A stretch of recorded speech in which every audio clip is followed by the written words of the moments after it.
Bien, buenas noches con todos. Gracias primeramente por la puntualidad, por su presencia en este taller.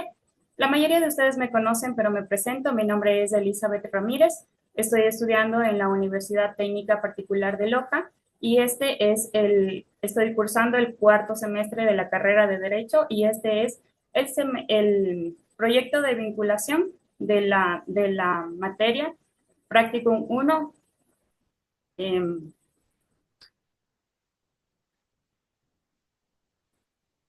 Para empezar con este taller, les informo que se realizará de la siguiente manera.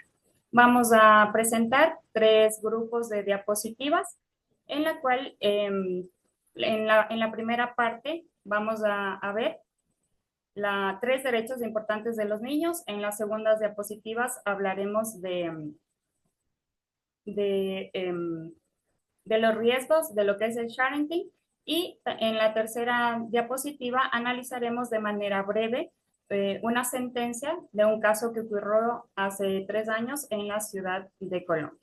Bien, vamos a empezar. Para esto me permito compartirles la información. Si me pueden confirmar, por favor, si pueden visualizar en la pantalla lo que les voy a compartir.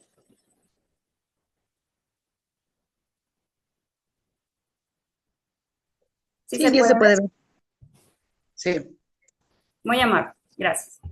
Entonces, empezaremos hablando de los derechos de las niñas, niños y adolescentes frente al parenting. Cuando pensamos en los derechos de las niñas, tal vez se nos venga a la mente derechos como la salud, la vivienda, al nombre o a la alimentación. Pero tendríamos que tener claro que los derechos de las niñas, niños y adolescentes no son otra cosa que las libertades y protecciones que se les garantizan por la sencilla razón de ser seres humanos, sobre todo en su condición de ser menores de edad. Proteger los derechos de las niñas, niños y adolescentes es crucial para su desarrollo integral. Todos los niños deben ser respetados sin discriminación para así garantizar un desarrollo saludable y pleno. Tenemos que tener en cuenta sobre todo que la prioridad debe de ser siempre su bienestar y el pleno ejercicio de sus derechos. Vamos a analizar el derecho a la intimidad. Según el Código de la Niñez y Adolescencia, en su artículo 50, habla de que este derecho protege la vida privada, personal y familiar de niños, niñas y adolescentes, garantizando que no sean objeto de injerencias ilegales o abusivas. ¿Esto qué incluye? Incluye su hogar, correspondencia, datos personales y la prohibición de divulgar información privada sin su consentimiento.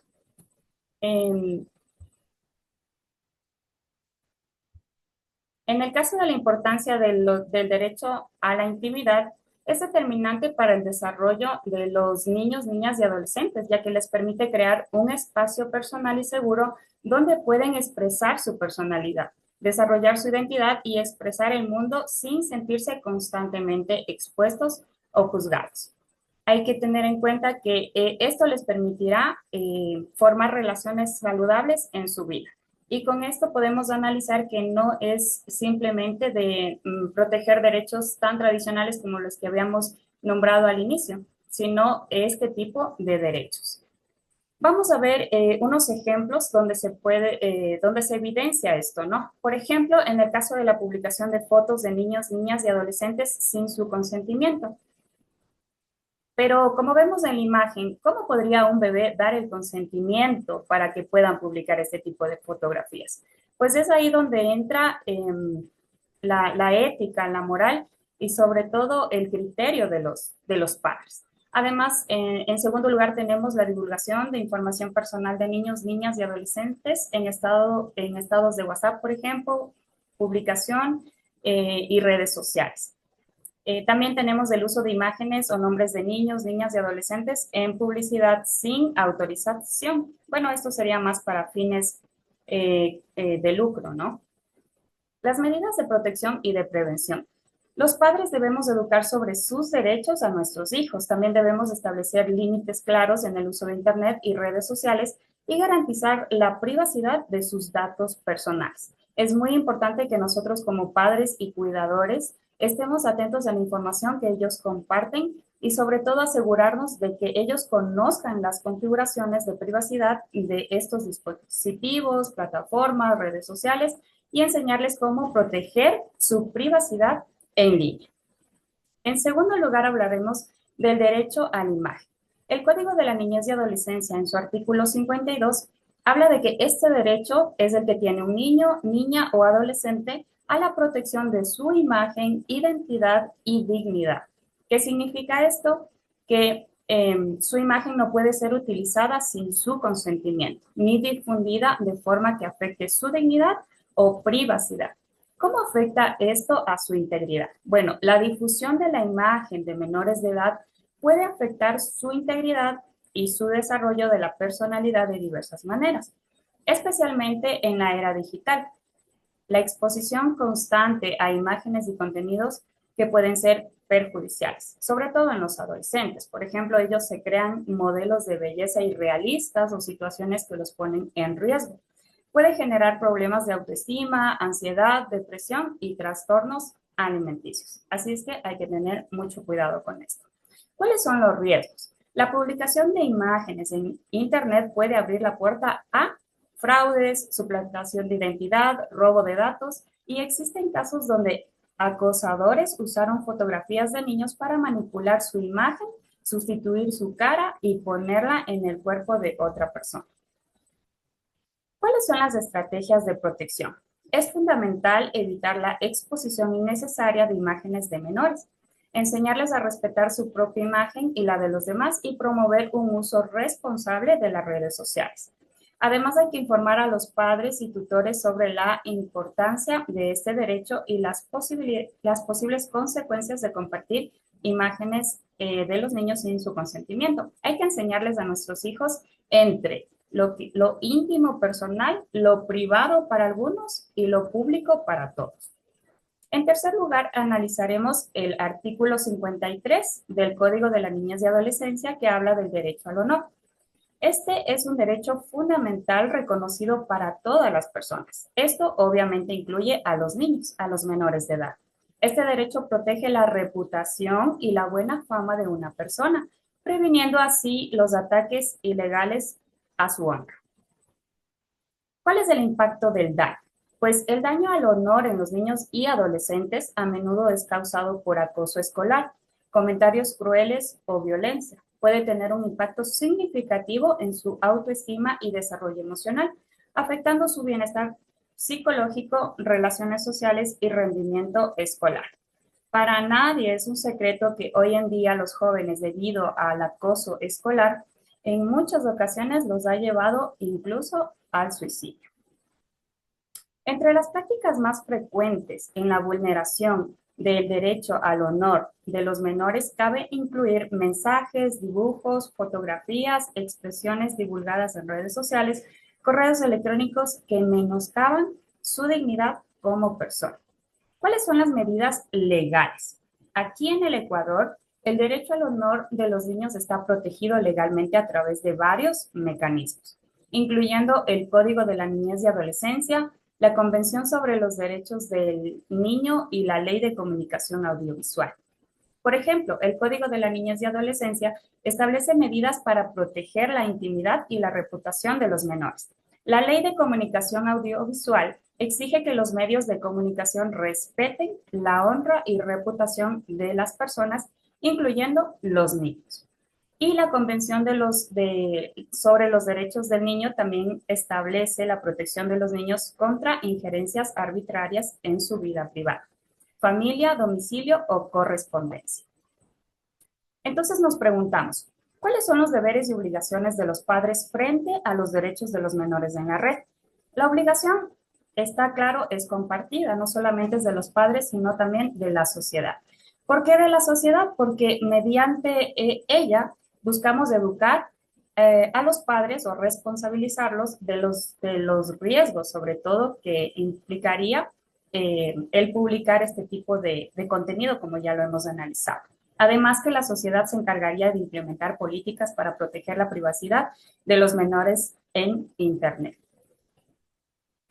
Las medidas de protección que se recomiendan en este caso es desactivar la geolocalización del móvil de nuestros hijos, difuminar el rostro dependiendo qué publicación sea la que vayamos a hacer y con quién. Uso responsable de las redes sociales, crear espacios más seguros en línea, comunicarnos con nuestros hijos, establecer reglas de uso y, ¿por qué no?, de tiempo también. Buscar alternativas de redes más seguras, como por ejemplo esta aplicación de control parental. No sé si ustedes saben, pero existe esta aplicación que nos permite a nosotros como padres llevar un control de las aplicaciones que ellos podrían o no podrían descargar porque nos pide a nosotros un permiso, por decirlo así, y también podemos excluir algunas páginas que para nosotros o para nuestro criterio nuestros hijos no podrían ver. Las conclusiones de esta presentación que hemos visto de los derechos de los niños, bueno, pues entendemos que para un menor es muy importante sentirse seguro y protegido para su desarrollo. Y la mejor manera de hacerlo en esta era digital es cuidando su identidad, su información personal y su intimidad. Actualmente en las redes sociales y en el Internet desconocemos las intenciones y tipos de personas que nos rodean. Es por esto que es necesario que seamos selectivos, no solamente con el contenido que queremos compartir, sino también con quién nos relacionamos en línea. Como todos sabemos, el conocido refrán, los niños serán el futuro de la patria. Es por esto que es necesario criarlos en una sociedad que respete sus derechos y que les enseñe valores y sobre todo su valor para que tengan una vida digna, buena autoestima y sobre todo desarrollen una personalidad emocionalmente estable. Esta ha sido la presentación de los derechos. Es la primera presentación de diapositivas de la que les hablaba. Vamos a ver en este caso los riesgos y medidas de protección o de prevención en torno al sharing. Permítanme, les comparto la segunda. ¿Se puede visualizar? Sí. Muchas gracias. Bien, entonces, en cuanto a los riesgos y medidas de prevención en torno al sharing, primeramente entendamos qué es el sharing. Muchos de ustedes, de los presentes, me ayudaron hace poco con una encuesta que hablaba justamente de este tema. ¿Qué es el sharing? Es un término inglés que nace al unir dos palabras. Share, que significa compartir, y parenting, que significa crianza o paternidad. Por lo tanto, el sharing consiste en mostrar o publicar en las redes sociales toda la vida o momentos de nuestros hijos desde el momento en el que nacen. Y claro, nosotros como padres queremos capturar todos esos momentos especiales con nuestros hijos, como por ejemplo sus primeros pasos, su día de nacimiento, su primer baño, el primer diente que se le cayó, su primer día de escuela, ¿sí? El problema no es que queramos nosotros capturar estos momentos.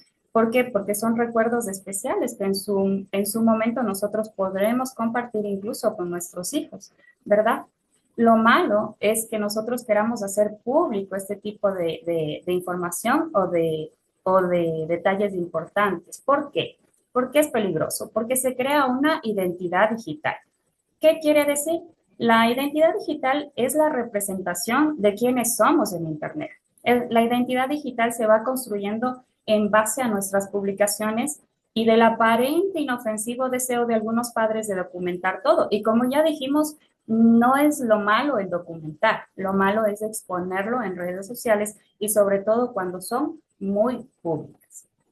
Además de esto, también se crea una huella digital. ¿A qué se refiere? A los rastros que nosotros vamos generando al interactuar en las redes sociales, como por ejemplo los lugares que frecuentamos, nuestros gustos, las búsquedas que hacemos en Internet, el lugar de estudio de nuestros hijos, dónde vivimos, dónde trabajamos y los horarios en los que salimos o llegamos.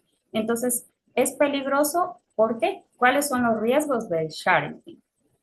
Todo el conjunto de estas cosas, de estas acciones e información que compartimos, que ya vimos hace un momento, pueden servir para actividades ilícitas, como por ejemplo el acoso, la estafa, la extorsión, la suplantación de identidad y, en el peor de los casos, la pornografía infantil. Hay muchas personas que lamentablemente ya han sido víctimas de alguno de estos riesgos que acabamos de mencionar.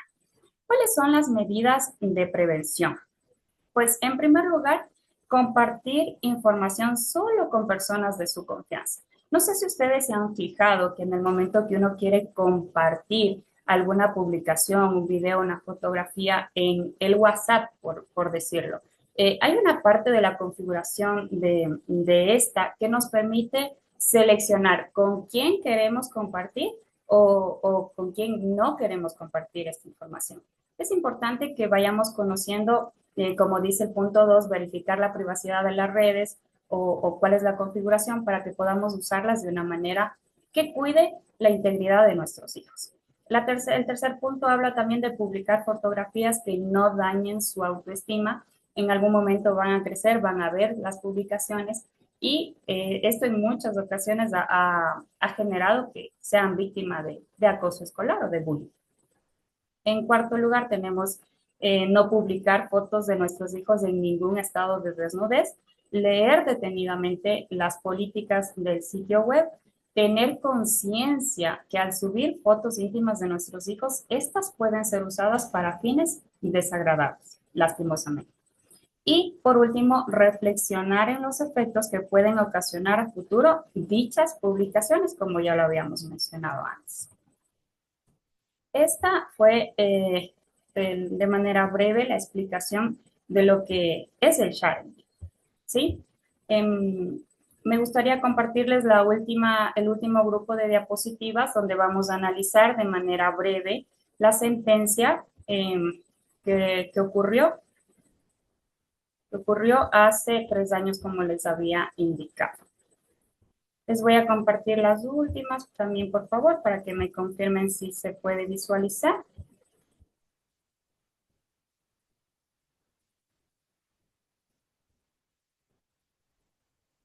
Sí. Gracias.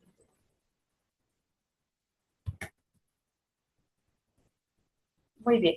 Entonces, esta es la sentencia T-245A/2022, estudio de derecho comparado. ¿Cuáles son los antecedentes de esta sentencia?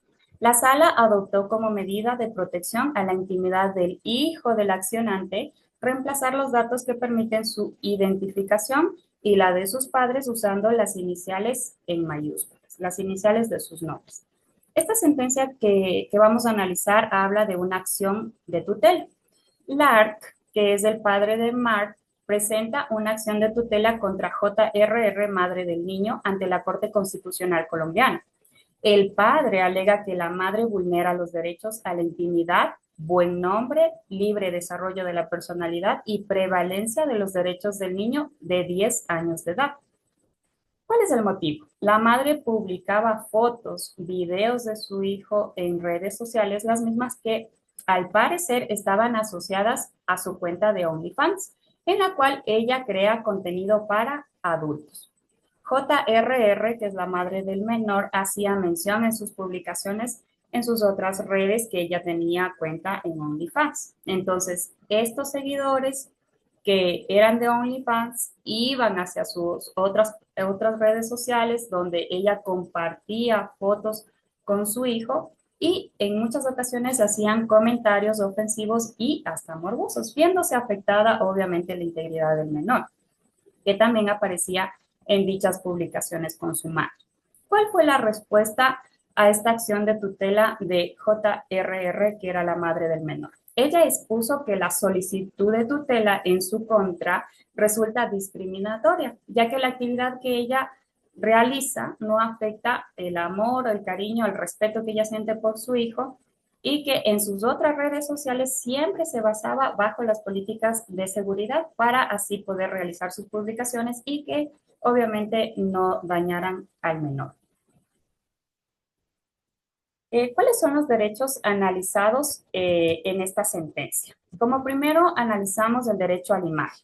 Aunque se presume la buena fe de los padres al publicar imágenes de sus hijos sin fines ilícitos o comerciales, como es en el caso de JRR, se enfatiza la necesidad de priorizar la voluntad del niño y su interés superior. También analizamos el derecho a la intimidad familiar. Compartir información detallada de los hijos en redes sociales implica riesgos para la privacidad, intimidad, identidad e imagen de los menores. Analizamos también el derecho al ambiente sano. Cabe mencionar que el divorcio o la separación no debe ser una excusa para instrumentalizar a los hijos en conflictos entre los padres, afectando su bienestar emocional y su relación con ambos progenitores. Lastimosamente, esto fue lo que pasó en el caso de la sentencia que estamos analizando, ya que fue Lark, el padre, quien había informado al menor respecto al contenido que su progenitora, es decir, su madre, publicaba en sus redes sociales. Además, también le insinuó al juez que el niño se veía obligado a participar en publicaciones en contra de su voluntad. JRR, la madre del niño, precisó que en ningún momento ha obligado a su hijo a subir fotos o videos con ella y que jamás ha notado que Mark se encuentra incómodo con fotos y videos que ella registra en sus momentos de recreación juntos. Se sabe que Mark, el niño, niega sentirse afectado al sostener espacios con su madre, niega ser sometido a situaciones que le generen incomodidad o situaciones de contenido sexual.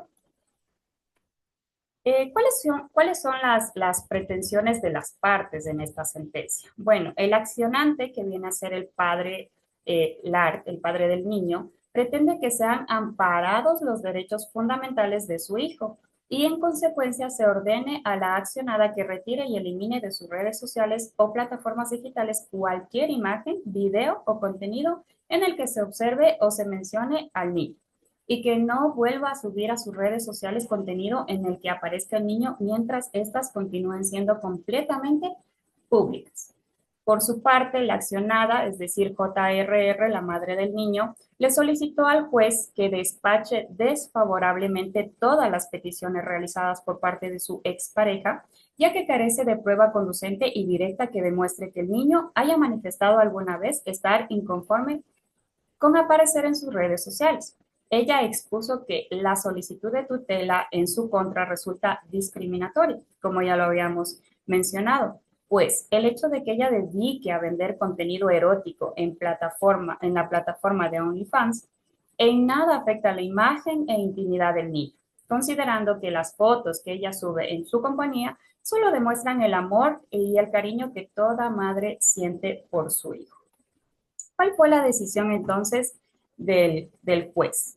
En la decisión de primera instancia, el juzgado evaluó la acción de tutela presentada por el padre del menor. El juez consideró que la madre estaba ejerciendo su derecho a la libertad de expresión y a compartir su vida personal en redes sociales, incluyendo las imágenes del menor. Se determinó que no existía una afectación directa a los derechos del niño y que justificara una limitación a la libertad de expresión de la madre. Por lo tanto, la solicitud de tutela fue negada. Entonces, ¿hubo o no hubo vulneración o violación de derechos? El juez de tutela de primera instancia declaró que no hubo violación o vulneración de derechos del menor. Es por esto que el accionante, es decir, el padre o Lark, como lo conocemos, el padre del menor, impugnó esta decisión y llevó este caso a un tribunal superior. ¿Cuál fue el resultado? ¿Cuál fue la decisión de segunda instancia? El Tribunal Superior revisó la apelación presentada por el padre del menor. El tribunal mantuvo la decisión de primera instancia, argumentando que no había pruebas suficientes que demostraran una vulneración significativa de los derechos del menor por las publicaciones de la madre en redes sociales. Así que el tribunal decidió confirmar la decisión del juzgado de primera instancia y negar la acción de tutela. En su lugar, el juez más bien decidió amparar los derechos fundamentales de Mark a no padecer injerencias arbitrarias en la familia, a la intimidad familiar, al ambiente familiar sano, a no padecer violencia psicológica y a la dignidad humana. Finalmente, el juez de tutela de segunda instancia ordenó a los padres abstenerse de involucrar al niño en sus conflictos y asistir a terapias psicológicas. Se exhortó al padre a no divulgar información privada de la madre al niño ni tampoco instrumentalizarlo. Se ordenó a la madre valorar los riesgos de las publicaciones de su hijo en redes sociales. ¿Cuál es el análisis que podemos sacar en los puntos principales de esta sentencia? Bueno, pues reflexionamos sobre todo en que es realmente preocupante la sobreexposición de información personal de niños y adolescentes en Internet y redes sociales, principalmente a través de la práctica del sharing, que ahora ya sabemos lo que es. Lastimosamente, esta práctica viene en su gran mayoría por parte de los padres, ¿sí? También debemos entender que existe corresponsabilidad en este tema.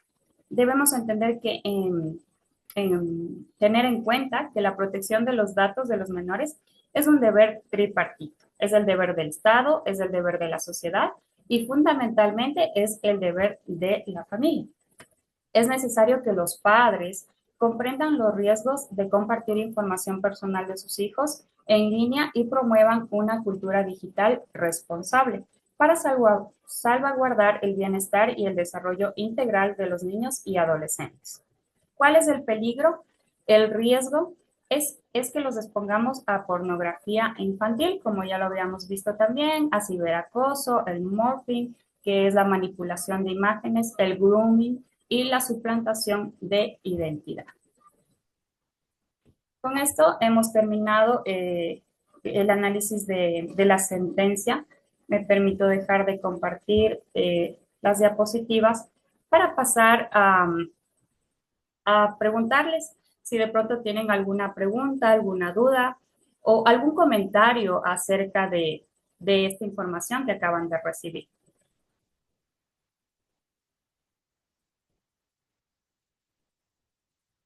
Entiendo que no hay dudas, me parece bien. Muchas gracias nuevamente por asistir a esta charla, a esta conferencia. Espero que les haya servido de mucho para que sepamos sobre todo cómo manejar la información de nuestros hijos, la información que puede ser en muchos casos, como ya hemos visto, vulnerable. Antes de despedirme o de cerrar esta sesión, me gustaría informarles que después de finalizada van a recibir a su número de WhatsApp una encuesta, donde a diferencia de la primera que ya habíamos realizado, pues en esta ustedes ya entienden bastante bien lo que es el sharing y esta encuesta solo es para ver si tal vez, por decirlo así, ha quedado claro, han entendido bastante bien, o mejor dicho, yo he sido bastante clara en poder explicarles este tema. Sin nada más que decir, me despido, les agradezco infinitamente por estar aquí, por estar presentes, por su puntualidad y a los que han mantenido abierta su cámara también. Que tengan ustedes una excelente noche y muchas gracias. Gracias. Muchas gracias. Muchas gracias, muchas gracias.